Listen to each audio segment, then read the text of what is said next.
December 16, 1944. Dense fog clung to the Ardennes forest, shrouding icy roads and shattered villages. The distant roar of artillery echoed through the frost-laden pines. American Sherman tanks, engines growling, rumbled forward with relentless precision.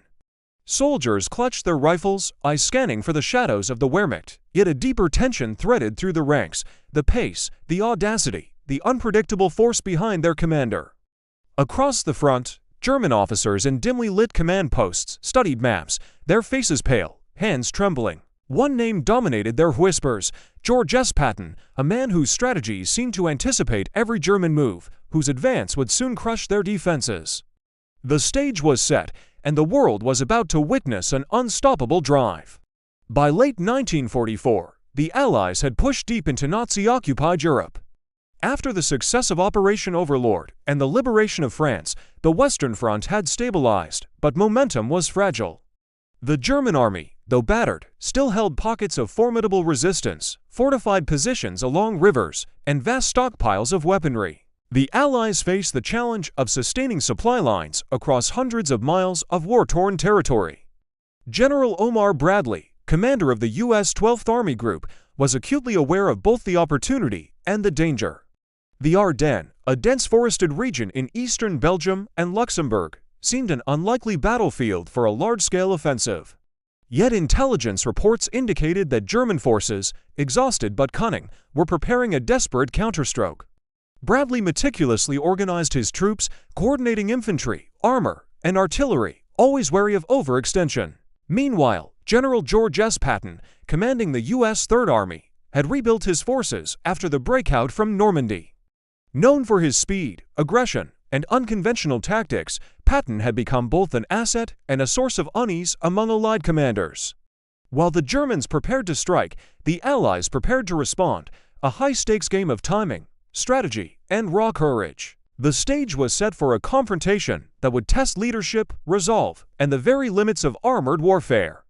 Bradley's fear was not only the enemy, it was the force Patton represented: fast, ruthless, and unpredictable. As December 1944 unfolded, the Western Front became a tense chessboard. German forces, under Hitler's insistence on one final decisive victory, concentrated divisions for what would become the Ardennes Offensive, the Battle of the Bulge. Their goal was audacious: split the Allied lines, capture Antwerp, and force a negotiated peace. For months, German planners exploited fog, dense forests, and winter conditions to mask their movements, creating uncertainty among Allied intelligence. Allied commanders faced difficult choices. Bradley prioritized methodical advances, ensuring supply lines were secure and armored units were ready to respond. Every decision was calculated. Every delay could prove costly. Meanwhile, Patton, famous for his audacity, pressed forward with relentless momentum. His Third Army had mastered rapid river crossings, mobile artillery deployment, and combined arms maneuvers. Patton's reputation for speed and aggression made him both a strategic advantage and a source of tension among Allied leadership. Bradley understood that, if Patton moved too quickly or took risks beyond expectation, it could destabilize the carefully orchestrated Allied plan. The psychological dimension of command weighed heavily. Bradley's fear was not rooted in Patton's incompetence, far from it, but in his unpredictability. Patton's willingness to exploit gaps, ignore convention, and push his tanks to extremes represented a double-edged sword. While capable of overwhelming German positions, any misstep could expose Allied flanks or exhaust vital resources. The looming confrontation in the Ardennes would not only test German defenses, but also challenge Allied command, strategy, and the delicate balance between caution and audacity. Bradley's apprehension was clear: the enemy was dangerous, but Patton's own brilliance might prove even more uncontrollable. The men under Patton's command, soldiers, spoke of him in hushed tones of awe and fear. Letters from the front reveal a mixture of admiration and dread. Patton demanded perfection, yet inspired courage. His men knew that hesitation could mean death, but that audacity often yielded victories that seemed impossible. This duality created tension within the ranks, discipline pushed to extremes, morale fueled by confidence in a commander who thrived on action. Bradley observed this closely, recognizing that Patton's human influence could both motivate and endanger. Patton's campaigns were defined by rapid maneuvers and shock tactics.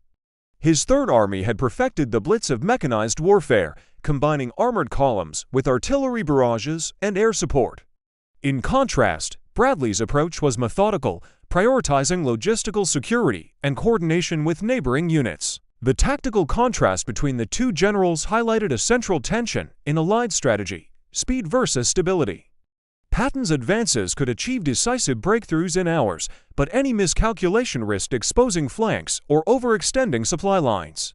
Bradley's fear of this scenario was grounded in operational reality.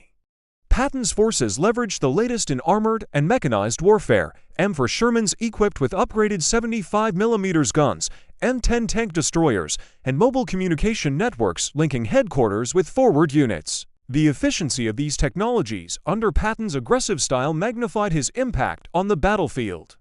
Every bridge crossed, every forested ridge flanked, and every artillery position bypassed demonstrated not just human audacity, but technological mastery. Bradley's concern was that in Patton's rapid tempo, even advanced equipment could be stretched to its limits, risking mechanical failure or supply shortages. Finally, the enemy perspective. German commanders watched Patton with a mixture of respect and terror. Intelligence reports frequently noted Third Army movements, assessing that Patton could exploit even minor gaps in the West Wall. To them, he was an unpredictable force, capable of turning well-prepared defensive lines into routes. Bradley understood that the Germans' fear of Patton could be leveraged strategically, but he also recognized the inherent danger in relying on the audacity of one man as a key element of Allied success. Patton's human influence, tactical audacity, technological edge, and psychological impact on the enemy created a multifaceted phenomenon, one that both empowered and unnerved Allied command. Patton embodied audacity, decisiveness, and relentless forward motion. He led from the front, often visiting forward positions, observing terrain, and personally directing attacks. This hands-on approach inspired troops, but unnerved subordinates and superiors alike. Bradley feared that Patton's charisma and dominance could disrupt the careful balance of Allied operations. Where Bradley prioritized coordination and risk mitigation, Patton's style was instinctive, often relying on rapid judgment calls rather than consensus. This contrast between calculated caution and bold initiative became a recurring point of tension at Allied headquarters. Patton's reputation alone could unsettle the enemy. German units often overestimated the strength and speed of his advances. Memoirs and intercepted communications reveal that mere reports of Patton's approach induced retreats and defensive hesitations. Bradley understood that Patton's psychological impact on both his men and the enemy could produce results beyond conventional firepower. However, he also feared that over-reliance on such shock value could lead to unpredictability and unintended consequences. Rapid armored thrusts demanded extraordinary supply lines. Fuel, ammunition, spare parts, and medical support had to keep pace with the relentless advance. Patton's daring movements stretched supply chains to their limits, often forcing support units to improvise under pressure. Bradley's apprehension stemmed from the recognition that logistical overextension could stall momentum, leave flanks vulnerable, or create bottlenecks that the Germans might exploit. Patton operated within the broader Allied framework, yet his tempo often challenged coordination with neighboring forces. Bradley, responsible for maintaining synchronized operations across multiple armies, feared that Patton's independent streak could create gaps in the front line.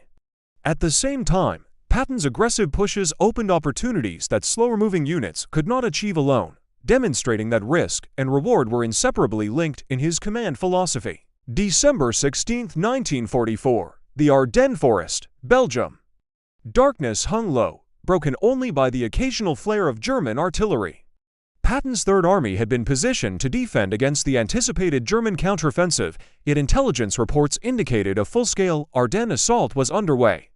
Hitler had launched a surprise offensive, and the German forces were advancing with a ferocity that shocked Allied planners. At this moment, Bradley, commanding the 12th Army Group, was consumed with anxiety. Patton's units, known for rapid, aggressive maneuvers, had the potential to outflank or misalign with adjacent formations.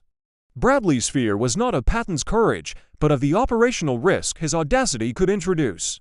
Yet, the same audacity offered the only chance to respond to the German onslaught in time. Patton himself reacted swiftly. On December 17th, he issued orders for a rapid pivot, units would disengage from defensive positions and advance through the snowy, treacherous roads of the Ardennes. Tanks roared to life, engines grinding through frost-laden mud, while infantry followed closely behind, the sound of boots crunching in the icy undergrowth blending with the low hum of artillery in the distance.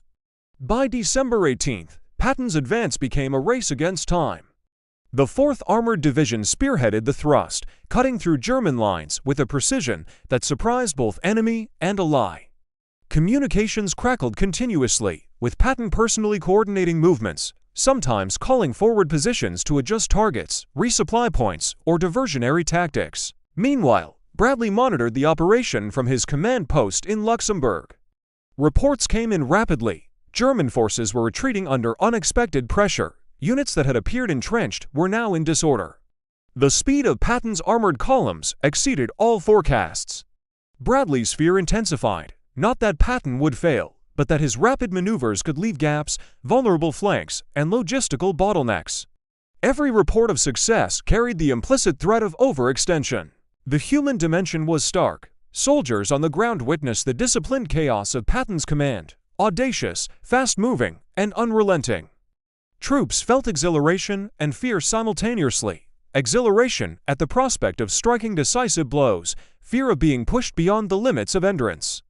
Morale surged, yet tension remained, reflecting the duality of Patton's method, brilliance wrapped in calculated risk. By December 19th, Patton's forces had pierced deeply into the German offensive, threatening to encircle units that had seemed invincible just days before. Bradley, observing the unfolding battlefield, realized the genius of Patton's design. Audacious, unpredictable, and effective, yet one misstep could have turned the Third Army into a vulnerable target. December 20th, 1944. Early morning mist clung to the Ardennes forest. Patton's armored columns, relentless in their momentum, had advanced over 20 miles in a single day.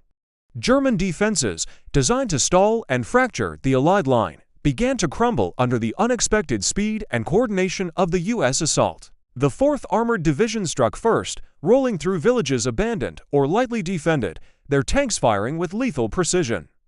Infantry followed, clearing remaining resistance and securing supply lines. German commanders struggled to respond.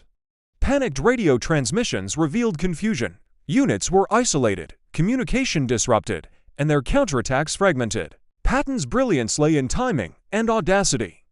By mid-morning, reconnaissance units had identified a gap in the German flanks near Bastogne. Patton, aware of the urgency, ordered the 26th Infantry to exploit it.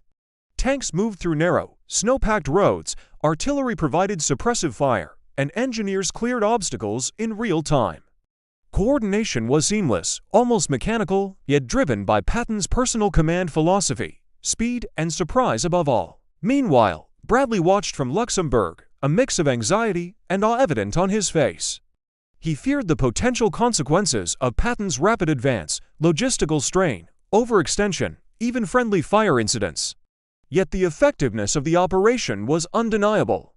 Patton's forces were rolling up German units in a methodical and audacious sequence, forcing the enemy into retreat and reshaping the battle in hours rather than days. By the afternoon of December 20th, Patton's advance had effectively split the German offensive.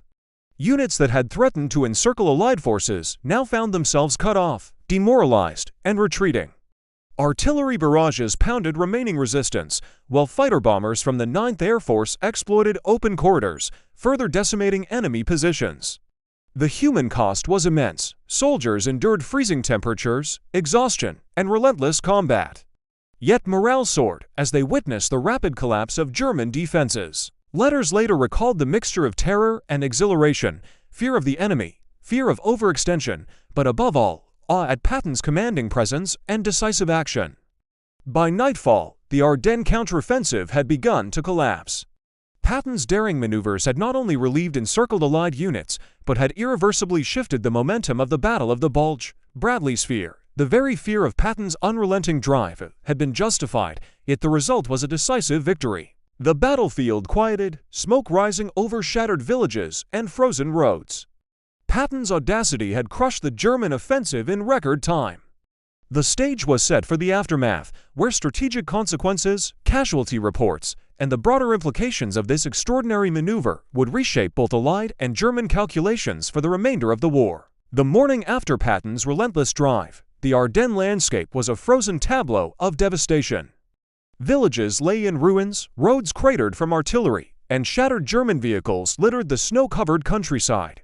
The rapid collapse of the German offensive had left thousands of enemy soldiers dead, captured, or retreating in disarray. Estimates later placed German casualties during the Ardennes counteroffensive at over 80,000, including killed, wounded, and prisoners. Allied losses, though lighter, were still significant, particularly among infantry units tasked with clearing resistance and securing towns. Reports from the field highlighted a psychological shift as well. U.S. soldiers, initially wary of the harsh winter conditions and formidable enemy defenses, were emboldened by Patton's audacity and decisive maneuvers. Letters and diaries reveal a mix of exhaustion, relief, and awe. One soldier described seeing a German battalion retreat in disarray, as the strongest line we'd faced simply vanished before our tanks. Strategically, Patton's rapid advance forced the German high command to reconsider their calculations. Supply lines were disrupted, units isolated, and their momentum irreversibly broken.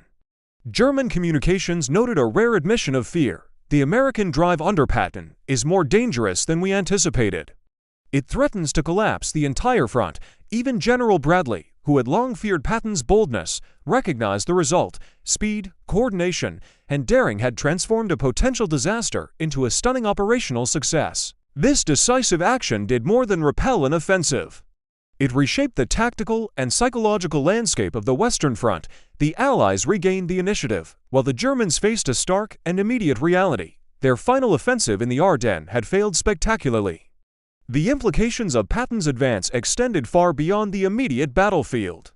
The rapid restoration of the front lines allowed Allied planners to prepare for an accelerated push into Germany itself. Intelligence reports emphasized the lasting effect on German morale. Units that had been considered elite were now demoralized, hesitant, and increasingly incapable of coordinated action. The psychological edge had shifted decisively toward the Allies. Doctrine and operational thinking also evolved. Patton's emphasis on speed, combined arms coordination, and aggressive exploitation of enemy weaknesses became a blueprint for future armored operations. Armored divisions were reorganized to maximize mobility, communication, and firepower, lessons that would influence NATO planning in the post-war period. Military analysts later noted that the Ardennes campaign demonstrated the critical importance of leadership that embraced initiative rather than caution. Diplomatically, the success reinforced Allied confidence in their senior commanders and helped secure continued logistical and strategic support from Washington. Patton's personal reputation soared, his image as the old blood and guts general cemented in both press accounts and official communiques. Meanwhile, the German high command faced harsh scrutiny from Hitler himself, as failures on the front fueled internal distrust and panic, accelerating the erosion of the Third Reich's operational cohesion.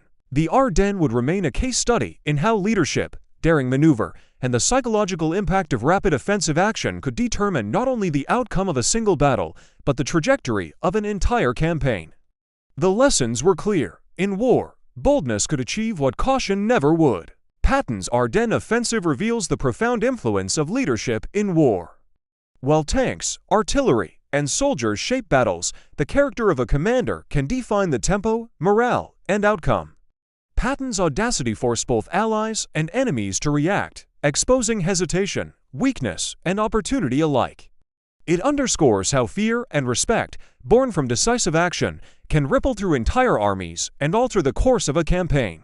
Beyond tactics, the episode reminds us that war is not merely a contest of machines, but of human will, vision, and the willingness to seize initiative. In Patton's case, one man's relentless drive reshaped the final months of the European theater.